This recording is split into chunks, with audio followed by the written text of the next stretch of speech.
Montenegronun yeni bir şəhəri, böyük bir şəhər olsa da, bura bir balaca bir qəsəbəsidir, Bar qəsəbəsindəyik və burada çox maraqlı bir yerdir. Düzdür, Montenegro gəlib 100% görməli yerlərdən deyil, çünki bundan da gözəl yerlər var, Teras və digər yerlər var ki, bundan da gözəldir, amma burada gəlməyə məsləhətdir. Gələ bilirsinizsə, yəni uzun müddətli tur götürmüsünüzsə, burada gəlib, buranın da ab-havasını tutub gəzə bilərsiniz.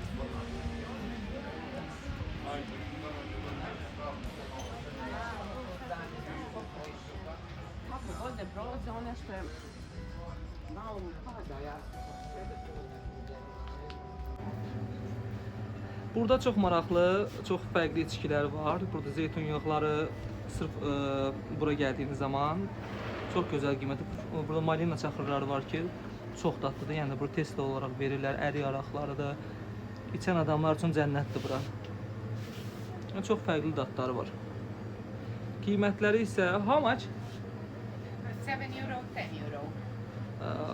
10 euro. Yəni çox da baha deyil. Yəni bu ölkə üçün, bu şey üçün yaxşı qiymətlərdir. Gəldiyiniz zaman indi bunu şu anda çəkəcəm. Oradan baxa bilərsiniz.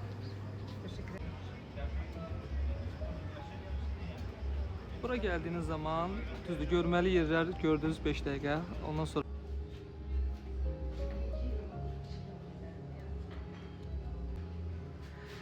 burada Azərbaycan Türk turistləri çox mu olur yoxsa az olur? Geliyorlar ama çok fazla değil. Çox fazla deyil. Yani ama Mən məsələn geliyor. Budvada qalıram, orada həddən artıq çoxdur Türk, Azərbaycanlı. Azeri'de bizim restoran var karşıda. Yani Türk restoranı. geliyorlar zaman zaman. Türk restoranıdır. Evet, Türk restoranı. Tamam. Teşekkür edirik. Rica ederim, ben teşekkür ederim. Buyurun. Teşekkür. Bu arada gördüğünüz kimi bütün Montenegro'da böyük yerlərində də, kiçik yerlərində fərq yoxdur. Böyük əksəriyyət suvenir dükanları və ya digər yerlərə girəndə rahatlıqla Azərbaycanla danışa bilərsiniz. Çünki çox işlətməni edənlər türklərdir.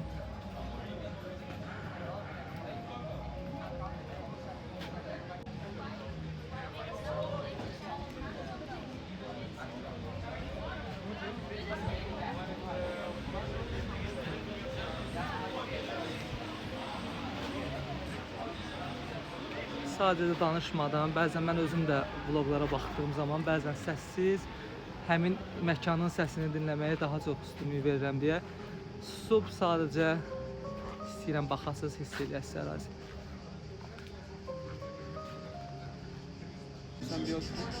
Bayaq dediyim kimi bütün dükan, restoran getdikdə dil tapmaq çox rahatdır. Çünki bu abimiz də türk çıxdı, düzdürmü?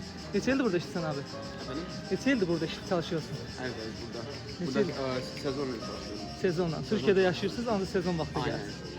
Yaxşıdır, məsləhət görürsən burada işləmək. Ya çok güzel burada işlendi. Yemekler de çok güzel. Sen bir deneyebilirsin. Qiymətlərə baxa bilərik. Evet, tabii bak. Bura Türk restoranıdır, yoxsa sadəcə Yok. Türk Burada restoranı deyil? Karadağ yemekleri, tek Karadağ yemekleri. Pizza falan yok bizde, burger falan yok tabii. Ha, anladım. Ama hala yine gelenek yemekler var, çok güzel. Çox sağ ol abi. Teşekkür. Adı? Kaldırma. Kaldırma. Türk adı. Gel. Se- Başka bir anlam var. Ha, okey. Başka bir anlam var Karadağ'ca. Bu qalaya gedən yoldur, yəni bu yolun başında çox güman ki, qaladan gözəl bir mənzərə açılacaq. Çıxaq görək, maraqlı nə görürük. Maraqlı bir şey olduğu halda çəkib sizinlə paylaşacağım.